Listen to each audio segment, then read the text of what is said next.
Yeah.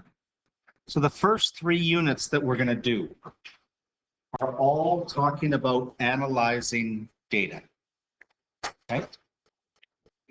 And finding different measures that help us draw conclusions from data.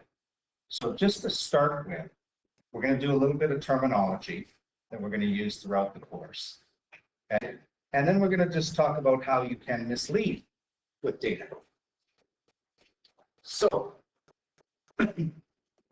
we collect data on individuals. Individuals are not necessarily people.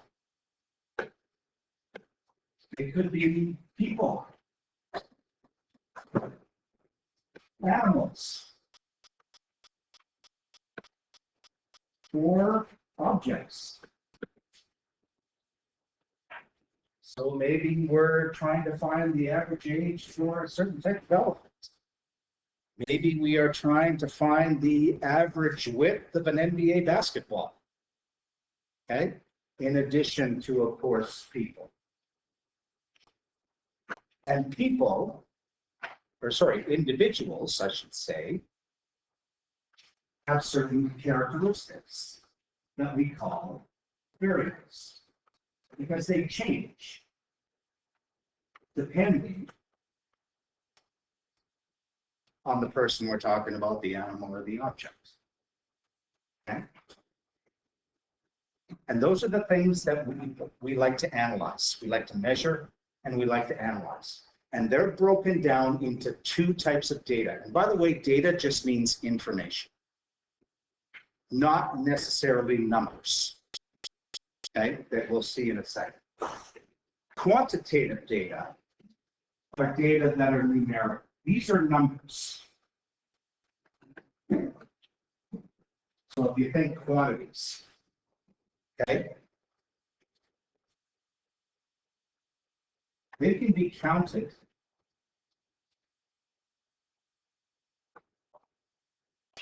or measured.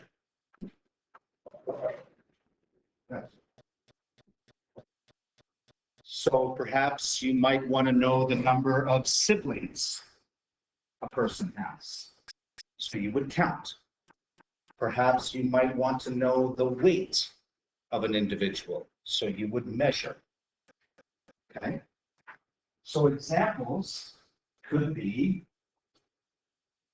age, weight,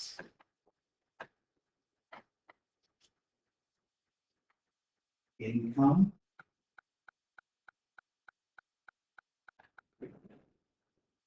exam score, all sorts of different types of characteristics. Blood pressure, pulse rate, all sorts of things.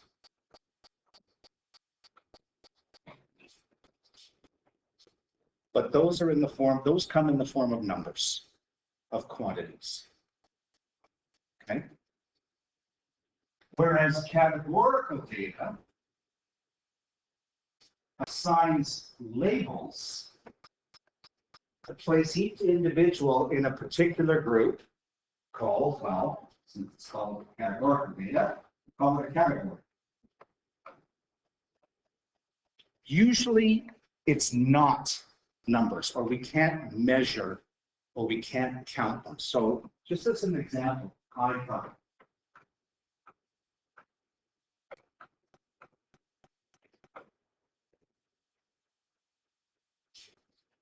You can't count it. Okay? You can count the proportion of people that have a certain eye color, but you can't count eye color itself. Okay?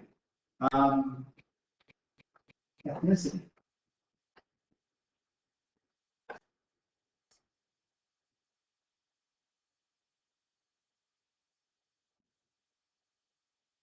Postal code, even though it contains numbers, or address, even though it contains numbers. Generally, with these things, you can't find the average of them.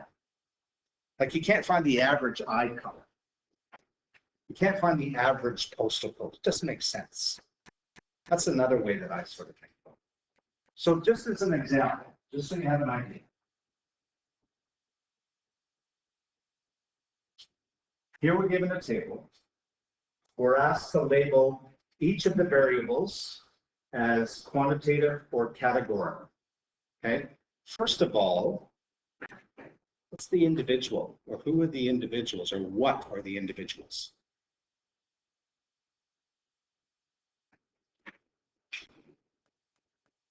One of these things is just the students. These are the individuals. This is not variable. This is what we're studying. We're studying different variables of these individuals. So let's just split, let's say quantitative, and then you tell me which ones you think are quantitative, and then we'll do categorical, and you tell me which ones you think are categorical. So quantitative, remember, numbers, heights for sure, and exams. And again, I always think of it in terms of average. Can you find an average? Yes. Can you find an average exam score? Yes. Can you find an average dominant hand? No. Doesn't make sense. So obviously, the other two are categorical, dominant hand. And close. Okay.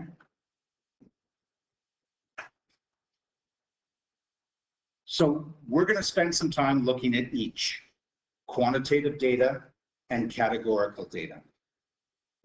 Categorical data usually involves finding the proportion or percent of a categorical variable. So for example, what percent of students in senior school at Balmoral have blue eyes? Okay. Whereas quantitative, we use different measures such as average and spread or variability that we'll talk about. Okay. So what's the average height or the mean height?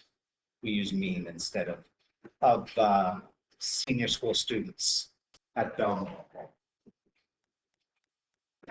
Okay, so that takes care of some vocabulary. Let's talk about misleading data. Before I even do this, let's see if we can see what's wrong with these graphs. Like I said, in stats, we show a lot of data visually. So for this first one, the graph is titled Kobe was ball hog. And this is basketball player Kobe Bryant, that during the 10,010 season, he had an average of 10 made shots a game and 5 assists. Okay, I'm just looking at this, the height of the basketball here for 10 made shots, the height of this basketball here for 5 made shots. Okay, this one is shown in what's called a pictograph.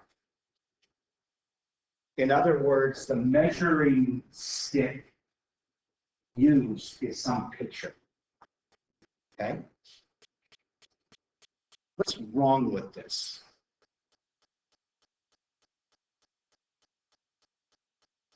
How many times more made shots did he have than assists? Twice, because it's 10 and 5. But does it look like this basketball is twice the size of this one? No, it looks like it's about 4 times the size. Like I could fit 4 of these in here. So it's misleading. If you don't read the graph properly, as in reading the heights of the basketball, if you look at the full dimensions of the basketball, you'll get a misreading. You'll think, oh wow, he made way more shots than he had assists. Okay? So we would say, even though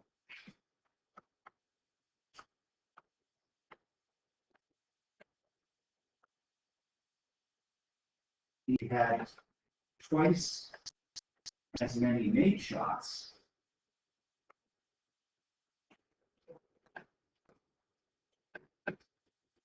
is 10. 6, which is 5. The mate shots basketball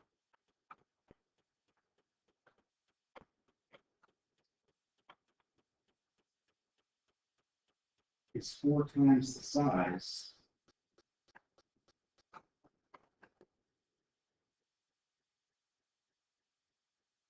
of the assist basketball. So it causes confusion.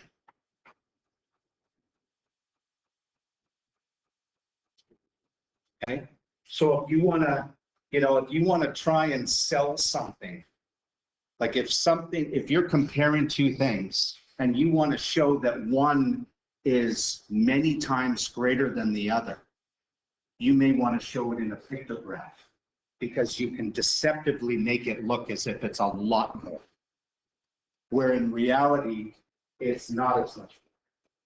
Pictographs are not great, especially when the pictures are not proportional. They have to be the same width and height, which really means use a bar graph, which we'll talk about. Okay? How about this second graph? More than 98% of all Chevy trucks sold in the last 10 years are still on the road. Chevy, big bar, compared to smaller Ford, even smaller Toyota, and even smaller Nissan. Yeah, Elizabeth. The y-axis starts at 95%, goes up to 98, so the gap's look much bigger than. Exactly.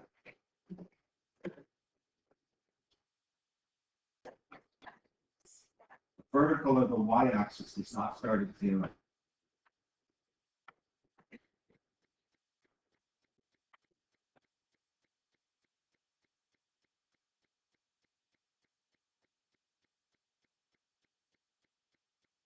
Making the differences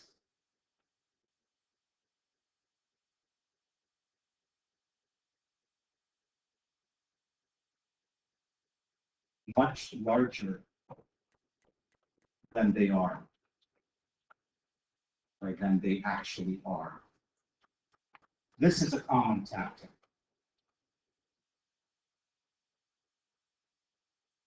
Because if you were to do an entire bar graph, if you were to take it all the way down to 0%, the differences would not look that great because the bars would be much taller. So they would appear to be much closer together.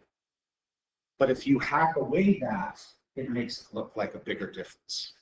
Okay, so that's something you want to be careful of. So now going back up here, things you want to be aware of. Okay, so you may not have axis labels or scales.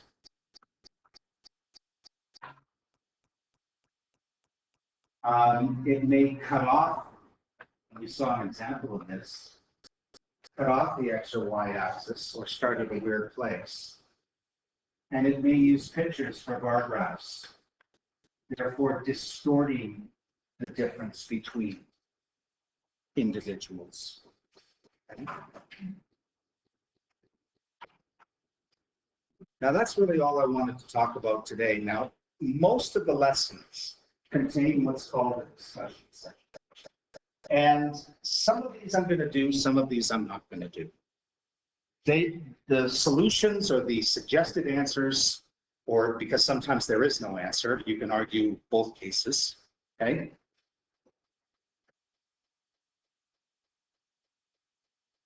Hi.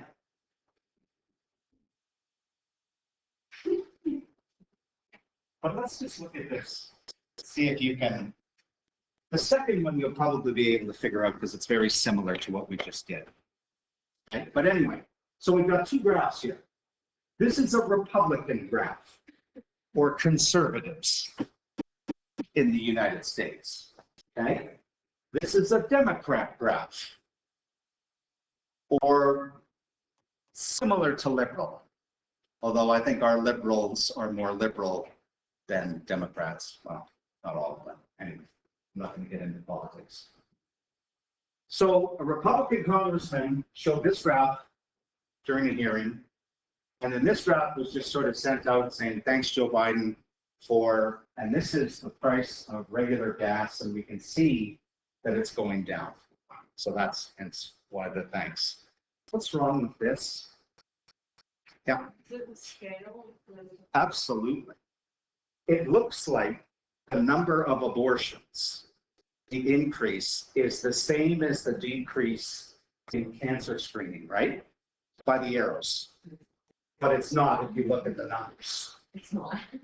It's only about 127,000 more abortions, yet the cancer screening has gone down over 1 million. Very deceptive graph. Okay? But if you want to sell the number of abortions, you know, Republicans are against abortion, so if they want to sell that, you know, the abortions are increasing at an alarming rate, so much so that it's the same rate as cancer screening is decreasing, we've got a real problem here in this country. Okay? That's why you got to look critically. And this one, again, very similar. It shows, oh, gas prices have come down. But what's deceptive about it? It's going to be 1,000. Okay. Do you see anything else? Perhaps you can ask Zara. You've been talking to her all class. 7 days. What's that? Nothing. Is it the date between temperature days that are? It's only a week. That's okay. Okay. What do you notice? Yep. Doesn't go down to 0. Doesn't go down to 0. Look at the vertical axis. It doesn't start at 0. It starts at 337. Okay. It's okay to have the dates horizontally on there. The graph itself is okay, but because, again, like if you went down, it would sure look, the decline would look a lot less. And really, and it kind of goes to what you were saying. I mean, what is this here? I can't.